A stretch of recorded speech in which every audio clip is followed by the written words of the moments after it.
Electric गाड़ी अगर आप लेना चाहते हो और आपका बजट थोड़ा कम रहता है तो आपके पास में एक ऑप्शन रहता है टाटा की टियागो और दूसरा ऑप्शन रहता है एमजी की कोमेट ईवी।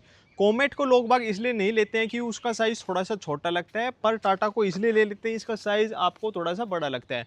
आज की वीडियो में मैं आप लोग को बताने वाला हूँ, मैंने ये गाड़ी जितनी भी चलाई ना 15-20 दिन, तो इनके अंदर में एक तोड़ निकाल के आपको दूंगा कि क्या इस गाड़ी के बारे में मुझे अच्छा लगा है और क्या इस गाड़ी के बारे में मुझे बुरा लगा है। रेंज अगर आप इस गाड़ी की देखना चाहते हो तो उसके लिए मैंने एक सेपरेट वीडियो बना रखी है। वैसे मैं आपको रेंज बता देता हूँ, ये गाड़ी 100 से 10% होने में 170 किलोमीटर की रेंज दे देती है और टेम्परेचर अभी चल रहा है 42। टेम्परेचर का ये है कि एसी मैंने फुल पे चला रखा है तो टेम्परेचर का इफेक्ट पड़ता है। मान लो अगर आप इस गाड़ी को सर्दी में चलाते हैं, एसी बंद रहता है, तो रेंज क्या आपकी 20 से 25 किलोमीटर और ज़्यादा आ जाएगी। और रेंज इतनी आई है, अब ये चार्जिंग कितनी लेती है भाई, 10 से 100% होने में ये गाड़ी 25 यूनिट कंज्यूम करती है। 25 मल्टीप्लाई बाई अगर आप इसको 7 करोगे तो लमसम आपका 175 रुपये इस गाड़ी को चार्ज होने में लगता है और 170 किलोमीटर गाड़ी चलती है।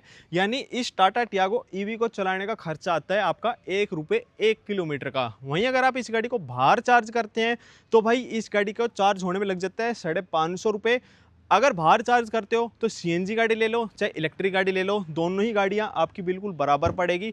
पर अगर आप घर चार्ज करते हो तो ये गाड़ी इतनी ज़्यादा सस्ती बैठ जाएगी कि आपकी एक टू व्हीलर जो रहता है ना स्कूटी 50 की माइलेज वाला, वो भी आपका महंगा बैठेगा, पर ये गाड़ी आपकी बिल्कुल सस्ती बैठ जाएगी। मुझे ऐसा लगता है कि जो लोग इलेक्ट्रिक गाड़ियां लेते हैं वो बाहर तो कभी कभार ही चार्ज करते हैं पर घर में ज़्यादा चार्ज करते हैं। तो भाई हाँ, इलेक्ट्रिक गाड़ियां कॉस्ट इफेक्टिव है। एक सवाल लोगों का ये भी काफ़ी आता है, क्या हमें भाई घर के अंदर में फास्ट चार्जर इंस्टॉल कराना चाहिए? तो इसका आंसर यही है, अगर आप एक इलेक्ट्रिक गाड़ी ले रहे हैं तो आप अपने घर के अंदर में फास्ट चार्जर इंस्टॉल करा लें, क्योंकि हमेशा आपका ये नहीं रहेगा कि आप पूरे दिन चला के गाड़ी को रात पे चार्जिंग में लगा दी और सुबह आप लेके निकल गए। कभी कभी आपका ये भी रहेगा कि आपको दिन में चार्जिंग लगानी पड़ जाए और कहीं इमरजेंसी आ जाए तो एकदम से लेके निकलनी पड़ जाए, तो आपकी गाड़ी हमेशा आपको चार्ज मिल जाए जल्दी टाइम के अंदर में।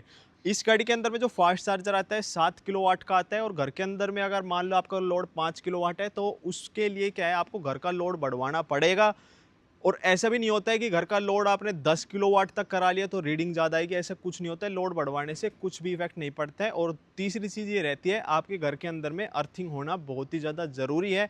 अगर आपके घर में अर्थिंग नहीं है तो इसके अंदर में जो अर्थिंग वाला, मतलब टेम्परेरी जुगाड़ बता रहा हूँ, जो अर्थिंग वाला ऊपर नहीं रहता है उसमें लगा के कहीं मिट्टी में अपने पेचकस वेचकस में लगा के उसको गाड़ देना, तो आपकी टेम्परेरी बेस पे आप इस तरीके से भी अर्थिंग कर सकते हो। मान लो आप मामा वामा किसी यार दोस्त के जाते हो, वहाँ चार्जिंग में अर्थिंग में दिक्कत आती है, तो ये टेक्निक भी आप इसके अंदर में अपना सकते हो। अब देखो गाड़ी के अंदर में मानो जो ये बूट स्पेस दे रखा है ना भाई, अगर आप गाड़ी के हिसाब से देखोगे तो आपको ये ठीक ठाक सा यहाँ पे मिल जाता है। अब एक इलेक्ट्रिक गाड़ी है 200 किलोमीटर की रेंज में, मान लो आप कहीं घूमने निकल जाते हो, थोड़ा छोटे ट्रिप पे जाओगे ना भाई, तो थोड़ा ही सामान इसके अंदर में आपका आ जाता है। एक और चीज़ है कि गाड़ी के अंदर में आपको स्पेयर व्हील नहीं मिलता है। जैसे इनकी आइस इंजन वाली गाड़ी आती है, बेसिक सीएनजी और पेट्रोल हो, दोनों के अंदर में स्पेयर व्हील आ जाता है, तो इसके अंदर में स्पेयर व्हील नहीं दे रखा है। तो कहीं ना कहीं मुझे एक ये चीज़ इसमें लगी है कि एक स्पेयर व्हील गाड़ी के अंदर में होना बहुत ज़्यादा ज़रूरी रहता है, क्योंकि हर जगह आपको पंचर वाला अवेलेबल नहीं मिलेगा और हर बार आपकी पंचर किट 3-4 पंचर लग गए तो वो थोड़ा सा कॉस्ट इफेक्ट में भी आपका फ़र्क डालता है। चार्जिंग भाई ओवरनाइट जो है ये गाड़ी लगानी पड़ जाती है, 3.3 एम्पियर के शॉकेट में चल जाती है। एक जो इसके अंदर में कैमरा है ना भाई, टाटा पता नहीं अब कितने मस्त कैमरे देने लग गई है, इनकी क्लैरिटी काफ़ी ज़्यादा अच्छी लगती है।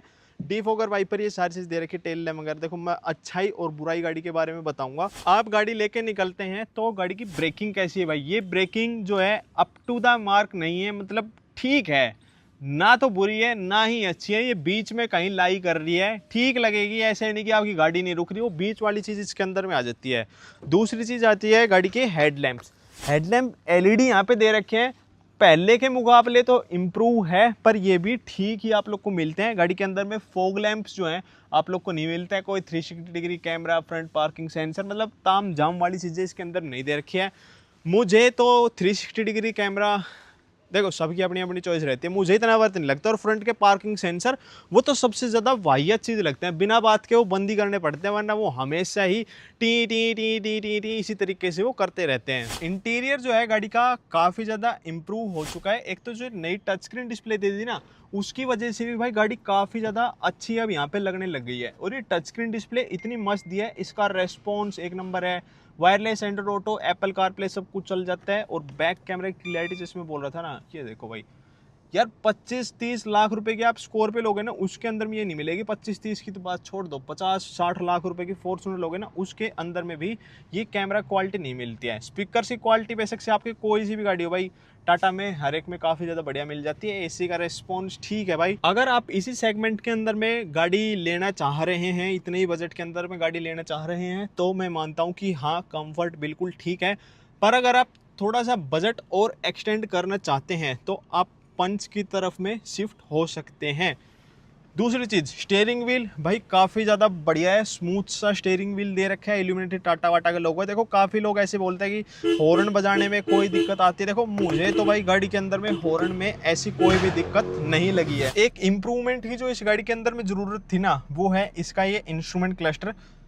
इसको पूरा डिजिटल कर देते हैं ना, ये मोनो कलर जैसे दे दिया, मान लो व्हाइट से कलर का दे रखा है, तो ये बड़ा भरा भरा सा लग रहा है। देख लो आप, हर जगह रीडिंग सी आ रही है, तो ये बड़ा कंफ्यूजिंग सा यहाँ पे लगता है। अगर ये कुछ डिस्प्ले टाइप दे देते तो और भी ज़्यादा अच्छा ये लगता। बाकी नॉर्मल सी इन्फॉर्मेशन शो करता है। देखो जैसे मान लो TPMS है, TPMS में यूँ नहीं दिखाता कि भाई कितना प्रेशर है। जैसे लो है ना, तो लो ही सिर्फ इसके अंदर में दिखा रहा है। एक मुझे भाई इसके अंदर में थोड़ी सी यहाँ पे कमी लगी है, बाकी ऑटो हेडलैम्प, ऑटो वाइपर, इनके अंदर मुझे कोई कमी नहीं लगी है। लाइट का थ्रो मैंने आप लोग को बता ही दिया था। चार्जिंग को अनलॉक करने के लिए यहाँ पे दे रखा है। इसकी जगह देखो मैं एक सिंपल सी चीज़ बताता हूँ, इसकी जगह MG की गाड़ियों के अंदर में क्या रहता है, मान लो आपको चार्जिंग गन निकालनी है तो उनमें क्या रहता है, जैसे मान लो आपकी की है, की से ही आप अनलॉक बटन दबाओगे ना तो उनकी चार्जिंग गन भी अनलॉक हो जाती है। पर इन गाड़ियों के अंदर में क्या है, आपको अंदर आना पड़ता है, फिर आपको ये गन को अनलॉक करना पड़ता है। ठीक है, इसके अंदर में तो स्विच दे रखा है, बड़ा अच्छा है। पर अगर हम कर्व की बात करें तो उसमें एक पैनल दे रखा है, टच रिस्पॉन्स वाली चीज़ दे रखी है, तो वहाँ पे बड़ा अटेटा से लगता है कि दबाते हैं ना तो फील नहीं होता है कि वो भाई अनलॉक हो गई है नहीं हो गई है, या तो इस तरीके का बटन हो। और बाहर हो तो उस चीज़ का कहना ही क्या।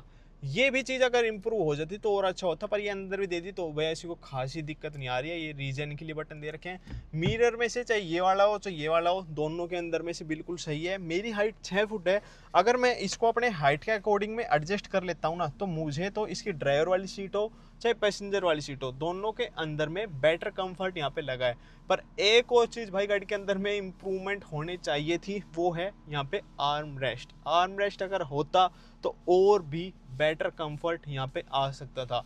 पंच के अंदर में भी उन्होंने अभी आर्म रेस्ट देना स्टार्ट किया है। पहले क्या आता था, वो हैंडल वाला सा आता था, जैसे स्कॉर्पियो वगैरह गाड़ी में नहीं देखा, पर अभी यूँ है थोड़े सेंटर में आर्म रेस्ट उन्होंने देना स्टार्ट कर दिया है। पर इसके अंदर भी अगर आर्म रेस्ट और दे देते तो और ज़्यादा बेटर वो लगता। बाकी यहाँ पे एक सी टाइप का शॉकेट अब इन्होंने देना स्टार्ट कर दिया है, उस वजह से गाड़ी में चार्जिंग में काफ़ी इंप्रूवमेंट आई है। अगर आप सेगमेंट से सेगमेंट कंपेयर करोगे तो पीछे भाई काफ़ी सही स्पेस है। ऊपर से एक ये प्रॉफिट है इसके अंदर में कि पीछे आना चाहते हो तो एक सेपरेट डोर ही दे दिया। पर हाँ, सेगमेंट में जो गाड़ी आती है उसके अंदर में थोड़ा ज़्यादा लेग रूम मिल जाता है, इसके अंदर में कंपैरेटिवली कम यहाँ पे लेग रूम दे रखा है। पर यूँ है, मैं बैठ के जा सकता हूँ, 2 जने पीछे की तरफ में आराम से बैठ के जा सकते हैं। एसी का फ्लो भी भाई ठीक ठाक आ जाता है, ऐसे नहीं पीछे सेपरेट दे रखा है, तो एसी का फ्लो भी कैबिन को ठंडा कर देता है। अगर मान लो आप गाड़ी को ज़्यादा देर धूप में खड़ा करते हो तो आपकी गाड़ी का कैबिन बहुत ज़्यादा गर्म हो जाता है। अगर खड़े में कैबिन को ठंडा रहेगा तो और ज़्यादा ठंडी आपकी गाड़ी होगी चलते वक्त में, रेंज भी ज़्यादा देगी। पेट्रोल डीजल है तो उनके अंदर में पेट्रोल भी आपका कम फूकेगा और आपकी बीमारी से भी आप इस वजह से बचो, क्योंकि इनके अंदर में से टॉक्सिक फ्यूम्स निकलती हैं। गाड़ी के अंदर में सबसे ज़्यादा धूप आती है आगे से। आगे आप ये शेड लगाओगे, सिर्फ ये धूप को बचाते हैं पर उनकी गर्मी अंदर आने से नहीं रोकते हैं। अब ये कितने चिपकू आप आगे की तरफ में चिपकाओगे, तो ये यूजलेस वाली चीज़ रहती है। अपने पास में है विंडशील्ड की शीट, अपनी गाड़ी के अंदर में इंस्टॉल कर सकते हो। ये यूनिवर्सल प्रोडक्ट है। इसको लगाना कैसे होता है भाई, सिंपली आपको यहाँ पे कर देना है और जो इसके सनवाइजर है ना, इनको आपको डाउन कर देना है और रिजल्ट आपको हाफ से भी ज़्यादा ड्रॉप दिखेगा। यानी कि मान लो शुरुआत में 70 डिग्री सेल्सियस आ रहा है ना गाड़ी के कैबिन का टेम्परेचर, और बाद में आप मेजर करोगे तो आपका 30 डिग्री तक में ये ड्रॉप हो जाएगा। और सेम ही चीज़ है ये अपनी अम्ब्रेला, इसको भी लगाने के लिए क्या भाई, ऐसे खोल देना है और यहाँ पे लगाने के बाद में सनवाइजर को आपको डाउन कर देना है। ये भी बड़ा मस्त प्रोडक्ट है और ये इतने कॉम्पैक्टली पैक हो जाते हैं कि आप अपने डैशबोर्ड के अंदर में या जहाँ पे भी चाहो वहाँ पे रख के ले जा सकते हो। और सेम ही चीज़ ये है, ये वाली चीज़ है, किसी तरीके से फोल्ड करो कहीं भी रखो। और भी ऐसे अमेजिंग प्रोडक्ट अपनी वेबसाइट के ऊपर मिल जाएंगे www.bunchick.com। और ज़रूरत की जो भी चीज़ें थी ना आपके जानने के लिए, वो मैंने आपको बता दी है। और जो जो मैंने इस गाड़ी के अंदर में फील किया वो मैंने आपको बता दिया है। बाकी अब भी आपके कोई सवाल है इस गाड़ी को लेके तो आप नीचे कमेंट कर सकते हैं या फिर डायरेक्ट मुझे इंस्टाग्राम पे मैसेज भी कर सकते हैं। अनुभव चौहान 780 अगर आप सर्च करोगे तो इंस्टाग्राम पे आप मैसेज कर लेना। बाकी वीडियो कैसी लगी, शॉर्ट एंड सिंपल सी, नीचे ज़रूर एक लाइक देके जाना। जय श्री राम, जय बजरंगबली।